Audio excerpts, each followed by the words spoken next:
हाय दोस्त, आइए स्वागत करते हैं हम आपका न्यू एक्सीलेंट एकेडमी के यूट्यूब चैनल में। और मैं हूं आपका अपना साथी। एक बार फिर से हम लोग आज हिंदी की चौथी क्लास में मिल रहे हैं, जिसमें हम लोग आज कारक देखेंगे। क्या देखेंगे? कारक। ठीक है, तो यहाँ पे हम लोग कारक देखेंगे। अब कारक क्या है? अभी तक हम लोग पिछले क्लास में संज्ञा, सर्वनाम और काल के भेद देखते रहे, तो आज हम लोग देखते हैं कारक। कारक, ठीक है, ये कारक। अब कारक क्या है? अब कारक किस प्रकार के होते हैं, कितने होते हैं? तो कारक कुल होते हैं कितने? 8।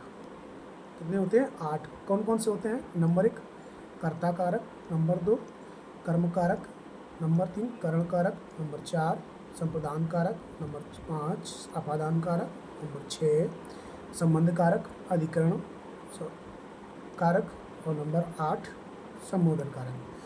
ये क्या है? कारक के रूप हैं। कौन कौन से मैंने आपको फिर से बता दे रहे हैं। कर्ता कारक, कर्म कारक, कारण कारक, संप्रदान कारक, अपादान कारक, संबंध कारक, अधिकरण कारक, संबोधन कारक। ठीक है, तो कुल कितने हैं ये? 8। ठीक है, आगे हम लोग देखते हैं। और हिंदी में किसी प्रकार की आपको चिंता करने की बात नहीं, आपको एकदम बेसिक से पढ़ाया जा रहा है। ये सब आपके लिए ही दिया जा रहा है और आप अच्छे से मन लगा कर पढ़ें, हमारी बस यही ख्वाहिश है। ठीक है, और आप लोगों का ज़्यादा से ज़्यादा सिलेक्शन हो।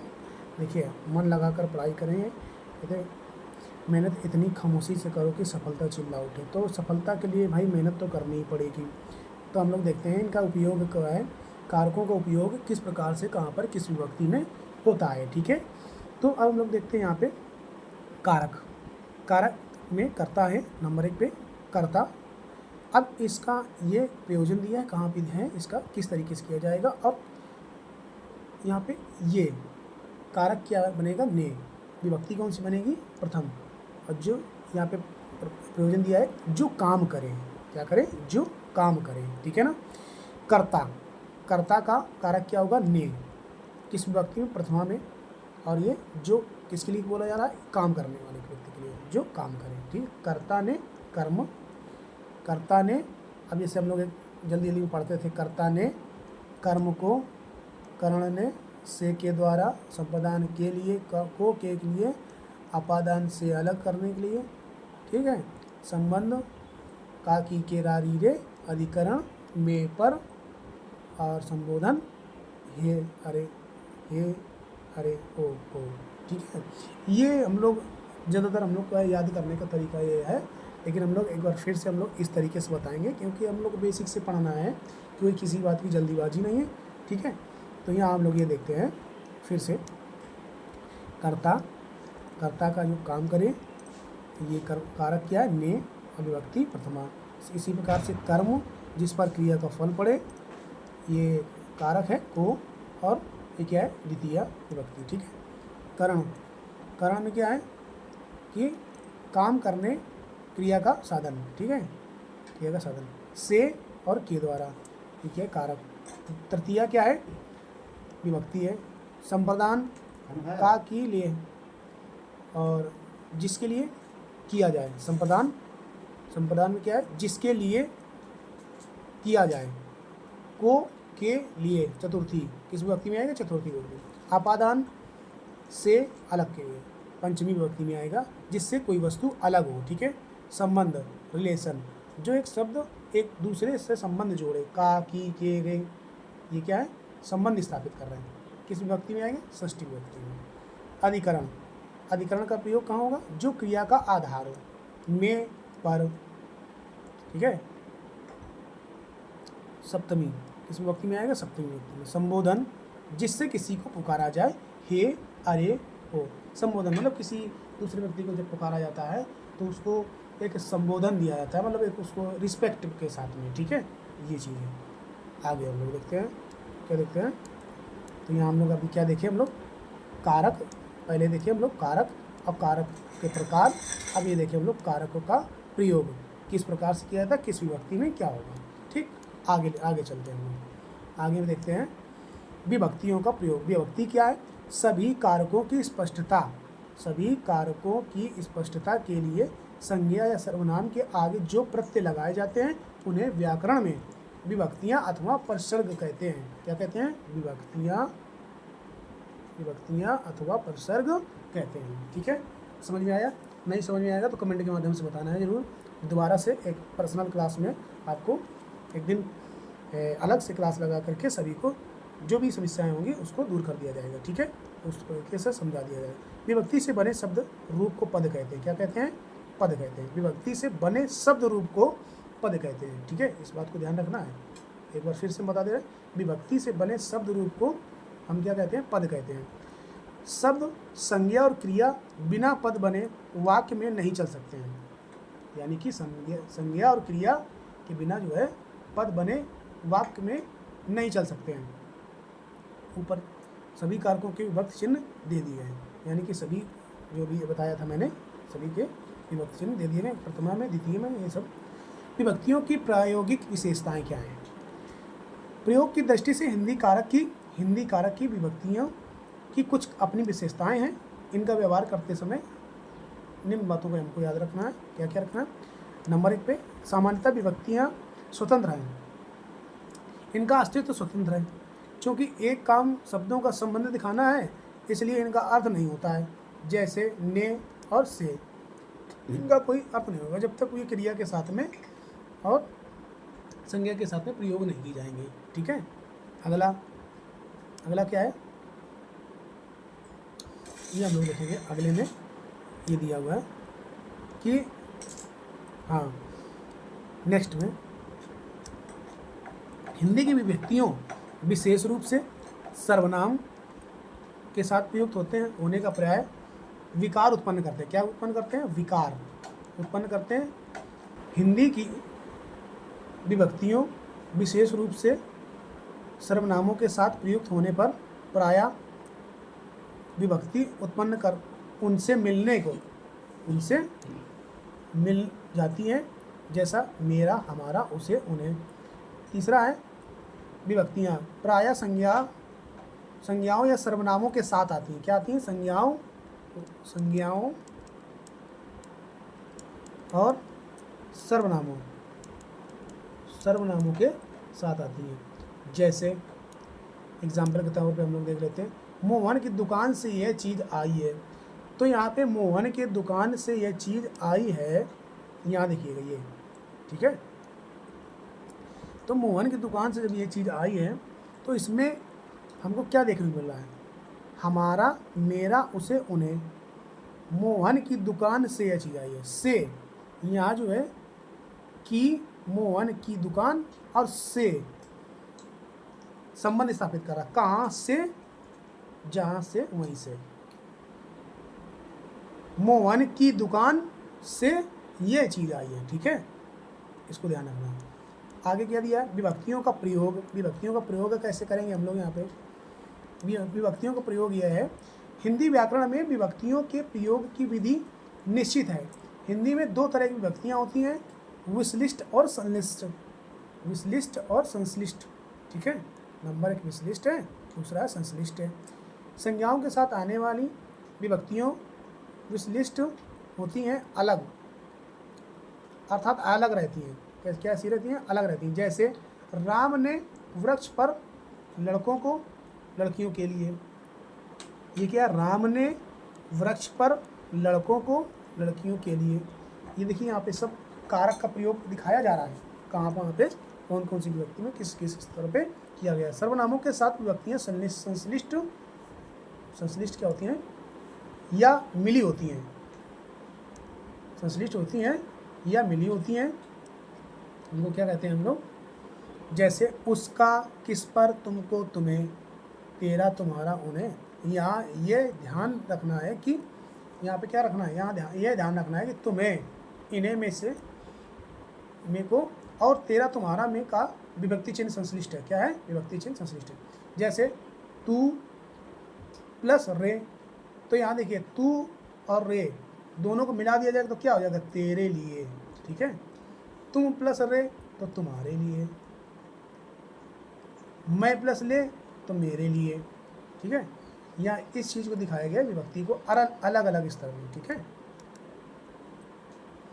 ये यहाँ प्रत्येक कारक, यहाँ क्या करता है? प्रत्येक कारक और उसकी विभक्ति के प्रयोग परिचय उदाहरण सहित दिया जाता है। प्रत्येक कारक का उसकी विभक्ति के प्रयोग से परिचय उदाहरण से दिया जाता है। जैसे कर्ता कारक। अब कर्ता कारक के वाक्य में जो शब्द काम करने वाले के अर्थ में आता है उसे कर्ता कारक कहते हैं। जैसे दूसरे शब्द में इसी परिभाषा को बता देते हैं, क्रिया का करने वाला कर्ता कहलाता है। क्या कहलाता है? क्रिया को करने वाला कर्ता कहलाता है, और जो क्रिया को करेगा वही कर्ता कहलाएगा। जैसे वह काम राम बाजार जाता है, तो राम यहाँ कौन जा रहा है बाजार? तो राम बाजार जा रहा है। जैसे मोहन खाता है, तो मोहन क्या कर रहा है? यहाँ पे खा रहा है, तो मोहन कौन है? कर्ता है। जो काम को करे, जो क्रिया को करे वही करता है। इस वाक्य में क्या है? खाने का काम मोहन करता है, इसलिए कर्ता कौन है? मोहन है। ठीक है। और फिर से एक बार हम बता देते हैं, कर्ता कारक वाक्य में जो शब्द काम करने वाले के अर्थ में आता है, काम करने वाले के अर्थ में आता है उसे कर्ता कहते हैं। दूसरे शब्द में क्रिया का करने वाला कर्ता कहलाता है, इसकी विभक्ति ने लुप्त है। ठीक है। इसमें क्या आती है? विभक्ति ने जो होती है लुप्त होती है। आगे इसमें हम लोग देखते हैं नेक्स्ट में, मनोज ने लिखित संदेश भेजा। मनोज ने लिखित संदेश भेजा। अब यहाँ इस वाक्य की क्रिया का करने वाला मनोज करता है, विशेष कभी कभी का कारक में ने चिन्ह नहीं भी लगता है। जैसे घोड़ा दौड़ता है, तो यहाँ पे घोड़ा दौड़ता है, तो घोड़ा ने नहीं दौड़ता नहीं होगा, तो गलत हो जाएगा। यहाँ घोड़ा दौड़ता है। अब वहाँ मनोज ने लिखित संदेश भेजा, तो वहाँ ने जो है वो क्या दर्शा रहा है? वो कारक का रूप दर्शा रहा है। तो यहाँ को घोड़ा दौड़ता है, तो घोड़ा दौड़ रहा है। समानता भूत में क्या होगा? राम ने रोटी खाई। जैसे कारक हम लोग देखते हैं, समानता भूत में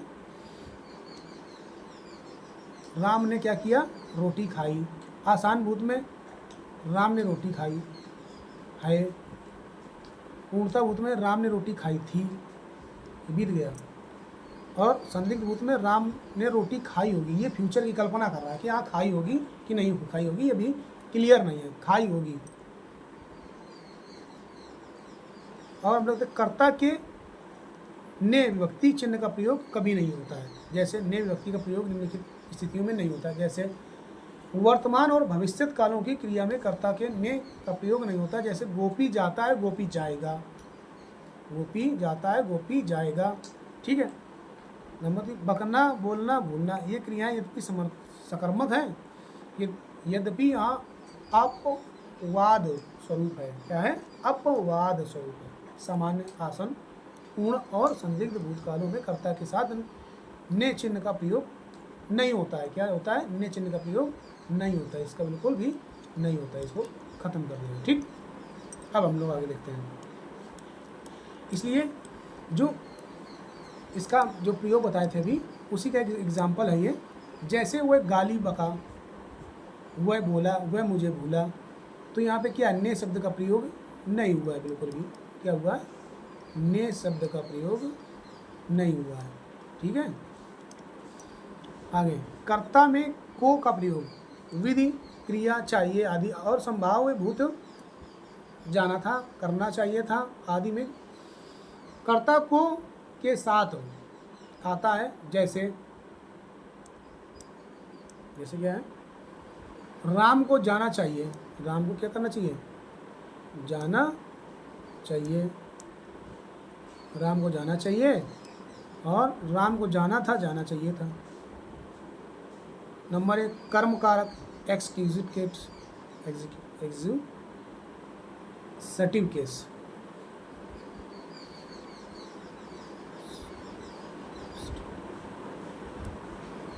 तो यहाँ ये हम बता रहे हैं।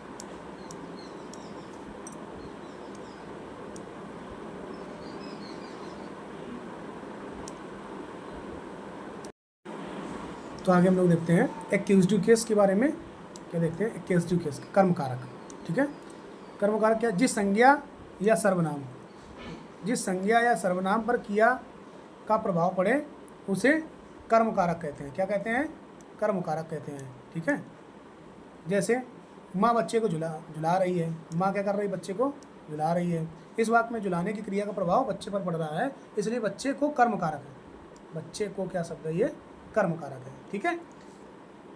रावण ने रावण को मारा, यहाँ रावण को कर्म है, रावण को क्या है, कर्म है। ठीक। विशेष कभी कभी को चिन्ह का प्रयोग नहीं भी होता, जैसे मोहन पुस्तक पढ़ता है, मोहन क्या करता है, पुस्तक पढ़ता है, कभी कभी नहीं होता है। ठीक है। मोहन क्या करता है, पुस्तक पढ़ता है। इसी में कर्म कारक के कुछ नियम, कर्म कारक के कुछ नियम क्या है, यहाँ देखिए, यानी कि ये कह रहा है, देखिए यहाँ पे मारना क्रिया का अर्थ जब पीटना होता है, मारना क्रिया का जब अर्थ क्या होता है, पीटना होता है, तब काम के साथ विभक्ति लगती है। क्या होती है, काम के साथ में विभक्ति लगती है। पर यदि उसका अर्थ जो है शिकार करना होता है तो विभक्ति नहीं लगती है। जैसे कर अर्थात कम अप्रत्यय होता है, क्या होता है, अप्रत्यय होता है। ठीक है। जैसे लोगों ने चोर को मारा यानी पीटा, यानी कि चोर को क्या किया, यहाँ पीट दिया। ठीक है। यहाँ पे चोर को पीट दिया। तो यहाँ हम क्या देखते हैं, शिकारी ने खरगोश मारा यानी खरगोश का शिकार किया। शिकारी ने क्या किया, खरगोश मारा, खरगोश का शिकार किया। ठीक। हरि ने बैल को मारा, हरि ने क्या, बैल को मारा। मछुआरे ने मछली मारी।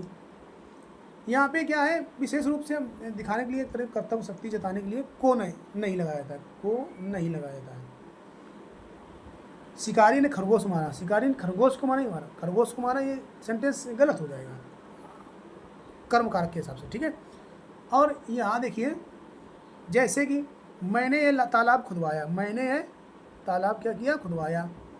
इसके तरीके जब कर्म निर्जीव वस्तु हो तब को का प्रयोग नहीं होता। जैसे राम ने रोटी खाई, राम ने क्या खाई, रोटी खाई।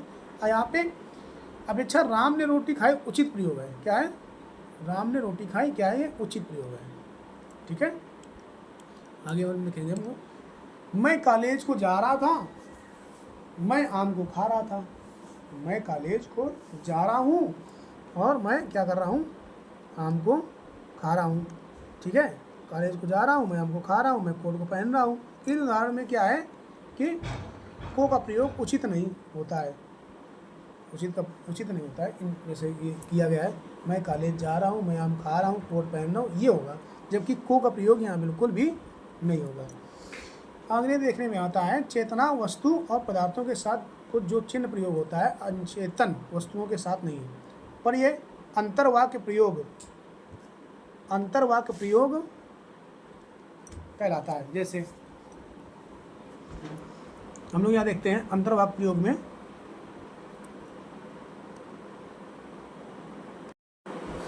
प्राय चेतन वस्तुओं और पदार्थों के साथ को चिन्ह का प्रयोग होता है और अचेतन वस्तुओं के साथ नहीं, पर यह अंतर्वाक्य प्रयोग पर निर्भर करता है। जैसे कर्म सप्रत्यय को लगने पर क्रिया सदा पुल्लिंग होती है, किंतु अप्रत्यय रहने पर, को ना लगने पर कर्म को अनुसार। जैसे राम ने रोटी खाया, सप्रत्यय पर राम ने रोटी खाई, सा जब प्रत्यय लग गया तो राम ने, ये क्या है, राम ने रोटी खाया, ये सप्रत्यय है, राम ने रोटी खाई अप्रत्यय। यदि विशेषण संज्ञा के रूप में प्रयुक्त हो तो कर्म में को अवश्य लगता है, क्या लगता है, अवश्य लगता है। जैसे बड़ों को सम्मान दो, किसको, बड़ों को सम्मान दो, छोटों को स्नेह दो। अब यहाँ देखते हैं हम लोग करण कारक। करण कारक क्या है, करण कारक में हम लोग देखते हैं, जिस वस्तु की सहायता से या जिसके द्वारा कोई काम किया जाता है उसे क्या कहते हैं, करण कारक कहते हैं। जैसे हम आँखों से देखते हैं, हम बल्ले से खेलते हैं। यहाँ पे हम आँखों से देखते हैं, बल्ले से खेलते हैं। इस वाक्य में क्या है, देखने की क्रिया करने के लिए आँख की सहायता ली गई, जिसने आँखों से करण कारक है, क्या है, आँखों से, इसमें ये क्या हुआ शब्द, करण कारक हो गया। क्या हो गया दोस्तों, करण कारक हो गया। ठीक। तो इधर अब हिंदी में करण कारक के अन्य चिन्ह के द्वारा भी किया जाता है, जरिए, के साथ, के बिना। हम राहुल के बिना बाजार चले जाएंगे, हमने मोबाइल के जरिए बात कर लिया। ठीक है। हम उसके द्वारा, हम राहुल के द्वारा साइकिल भिजवा दिए। ठीक है। तो ये शब्द क्या है, सब क्या है, एक कारण कारक, यानी कि आप जो है उसको यहाँ पे एक जरिए बना, क्या बना, के साथ के बिना। अब देखिए यहाँ पे, अब अपादान का अर्थ क्या है। अपादान, अभी तक हम लोग करण देख रहे हैं। अपादान अलगाव की प्राप्ति, अलगाव की प्राप्ति अतः अपादान का से चिन्ह अलगाव के संकेत का प्रतीक है। क्या है, अलगाव के संकेत का ये प्रतीक है। ठीक है, अलगाव के संकेत का क्या है, ये प्रतीक है। तो यहाँ हम लोग देखते हैं, जैसे जबकि कर्ण का अपादान के विपरीत साधना का साधन भूत लगाव है। पेड़ से अमरूद गिरा, यहाँ देखिए, पेड़ से अमरूद गिरा, मैं घर से चला, यदि वाक्यों में से प्रत्यय पेड़ को या घर को साधन नहीं सिद्ध करता, बल्कि इन दोनों से अलगाव का भाव प्रकट करता है। क्या करता है, अलगाव का भाव प्रकट करता है। अतः इन दोनों वाक्यों में घर, जो घर है शब्द, और पेड़ के आगे प्रयुक्त से विभिन्न चिन्ह अपादान कारक है। ये क्या है, अपादान कारक का है। क्या है, और इन दोनों शब्दों में लगाकर इन्हें अपादान कारक पद पर क्या किया जाता है, पद बनाता है, अपादान कारक पद बनाता है। क्या बनाता है, अपादान कारक पद बनाता है। ठीक है, से करण अपादान दोनों विभक्तियों का चिन्ह है, किंतु साधन भूत का प्रत्यय होने पर करण माना जाएगा। क्या माना जाएगा, करण माना जाएगा। ठीक है, जबकि अलगाव का प्रत्यय होने पर अपादान माना जाएगा। अलगाव का प्रत्यय होगा, जैसे वह कुल्हाड़ी से वृक्ष काटता है, मुझे अपनी कमाई से खाना मिलता है, साधुओं की संगति से ज्ञान मिलता है। समझ रहे हैं, किसी प्रकार की दिक्कत हो, समस्याओं को बताएंगे इसमें कमेंट के माध्यम से। यदि तीनों करण जब आ जाएं, जब जो है तीनों करण हो, अब देखिए तीनों करण में क्या है, पेड़ से फल गिरा, घर से लौटा हुआ लड़का, छत से उतरी हुई लता, ये तीनों अपादान है। क्या है, तीनों जो हैं ये अपादान है। सब संप्रदान कारक जिसके लिए कोई क्रिया काम की जाती है, यानी क्रिया की जाती है काम के लिए, तो वो क्या कहते हैं, उसे संप्रदान कारक कहते हैं। जैसे दूसरे शब्दों में जिसके लिए कुछ किया जाए या जिसकी कुछ दिया जाए, इसका बोध कराने वाले शब्द को लिए संप्रदान कारक कहते हैं। क्या कहते हैं, संप्रदान कारक कहते हैं। जैसे व्यक्ति को और के लिए। ठीक है, संप्रदान को के लिए। जैसे शिष्य ने अपने गुरु के लिए सब कुछ किया, गरीब को धन दीजिए, वह शिव के लिए मिठाई लाई, वह शिव के लिए, किसके लिए, शिव के लिए। गरीब को धन दीजिए, यहाँ पे को क्या है, संप्रदान है, संप्रदान कारक है। ठीक है, आगे हम लोग देखते हैं। नीचे लिखे वाक्यों पर ध्यान दीजिए।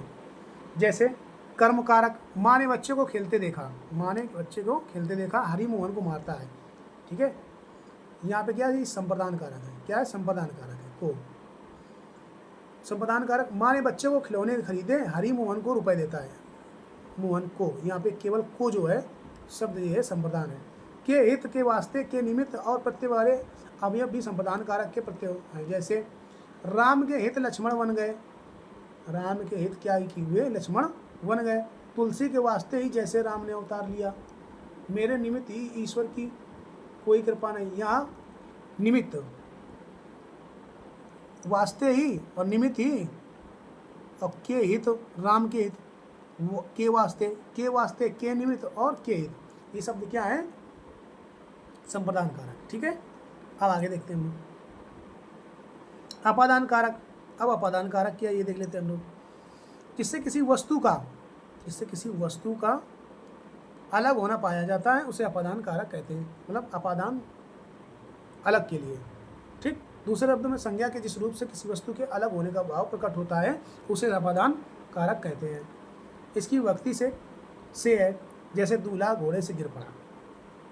अब वहाँ तो दूल्हा घोड़े से गिर जाएगा तो उसकी बेइज्जती तो हो जाएगी, शर्म लगेगी उसको, हम गिर गए से गए। ठीक है, इस वाक्य में गिरने की क्रिया क्या है, घोड़े से हुई है, अथवा गिरकर दूल्हा घोड़े से अलग हो गया है, इसलिए घोड़े से अपादान कारक है।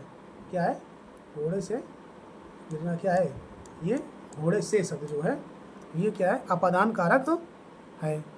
ठीक है, यहाँ क्या है, ये घोड़े से गिरना क्या है, अपादान कारक है। तो यहाँ संबंध कारक देखेंगे हम लोग। संबंध के जिस रूप से संज्ञा सर्वनाम के संबंध का ज्ञान हो, उसे संबंध कारक कहते हैं। जैसे दूसरे शब्द में हम लोग एक संज्ञा देख, संज्ञा सर्वनाम के जिस रूप से किसी अन्य शब्द के साथ अन्य शब्द के साथ लगाओ ये संबंध प्रतीत हो उसे संबंध कारक कहते हैं। जैसे एग्जाम्पल में देख लेते हैं हम लोग।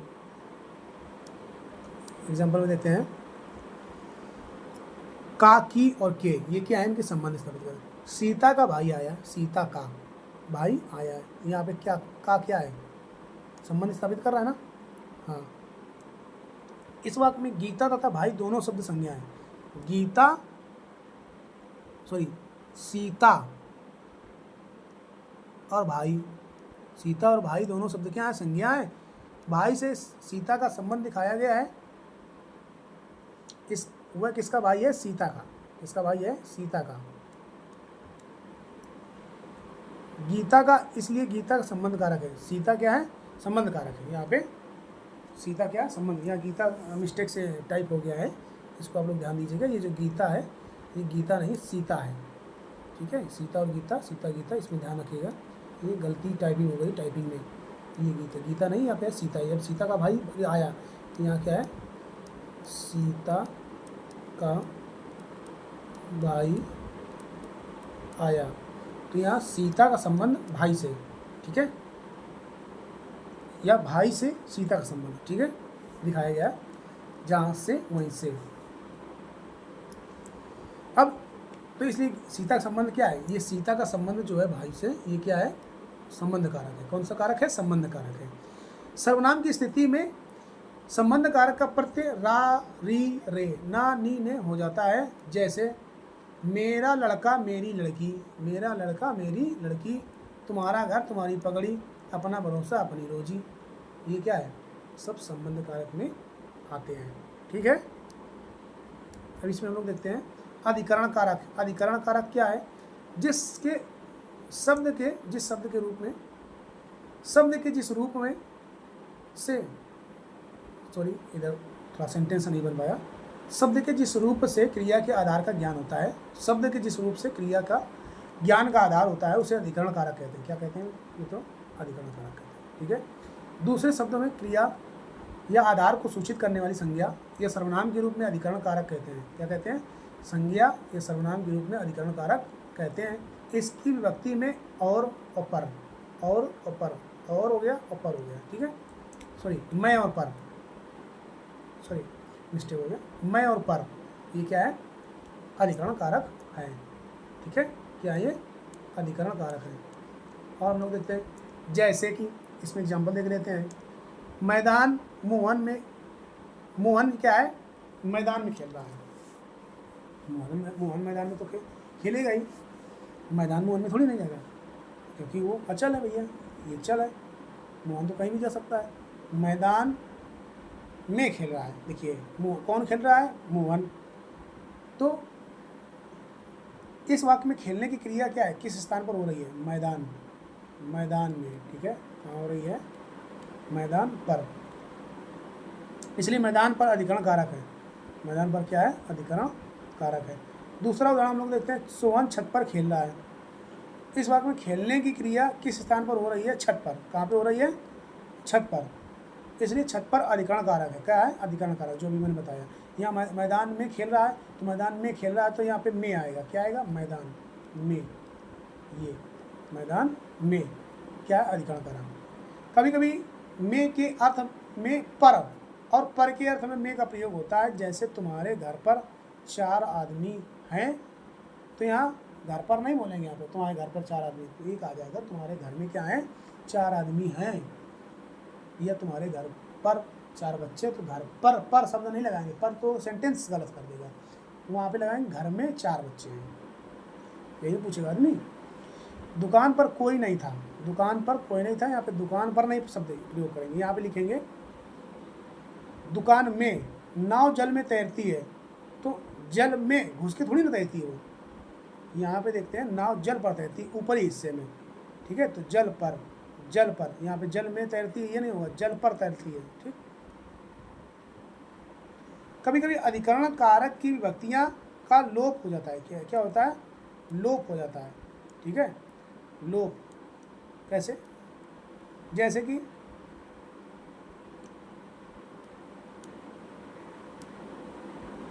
वह संध्या समय गंगा किनारे जाता है, वह संध्या समय क्या करता है, गंगा किनारे जाता है। वह द्वार द्वार भीख मांगता चलता है। लड़के दरवाजे दरवाजे घूम रहे हैं, लड़के क्या कर रहे हैं, दरवाजे दरवाजे घूम रहे हैं। ठीक है,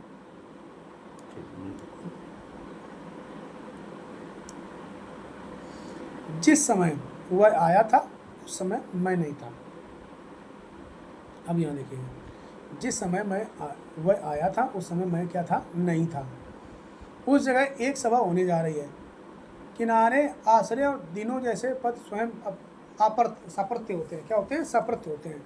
एक बार फिर से हम लोग देखते हैं यहाँ पे, किनारे आश्रय और दिनों जैसे पद स्वयं साप्रत्य होते हैं। क्या होते हैं ये, स्या प्रत्यय होते हैं। ठीक है, आगे लिखते हैं। इनके आगे क्या करता है, इन पदों की स्थिति में अधिकरण कारक का प्रत्यय नहीं लगता है। क्या लगता है, अधिकरण कारक का प्रत्यय नहीं लगता है। यह संबोधन कारक में जिन शब्दों का प्रयोग किसी को बुलाने पुकारने में किया जाता है उसे संबोधन कारक कहते हैं। दूसरे शब्द में जैसे कहा जाए, जिस शब्दों से किसी के पुकारने का संकेत या करने का भाव पाया जाता है उसे संबोधन कारक कहते हैं। क्या कहते हैं, संबोधन कारक कहते हैं। इसकी विभक्ति अरे, है आदि है। जैसे हे भगवान से पुकारने का बोध होता है, हे भगवान। यहाँ पे क्या हो रहा है, से पुकारने का बोध हो रहा है। संबोधन कारक की कोई विभक्ति नहीं होती है। संबोधन कारक की यहाँ पे कोई विभक्ति नहीं होती है, हे भगवान।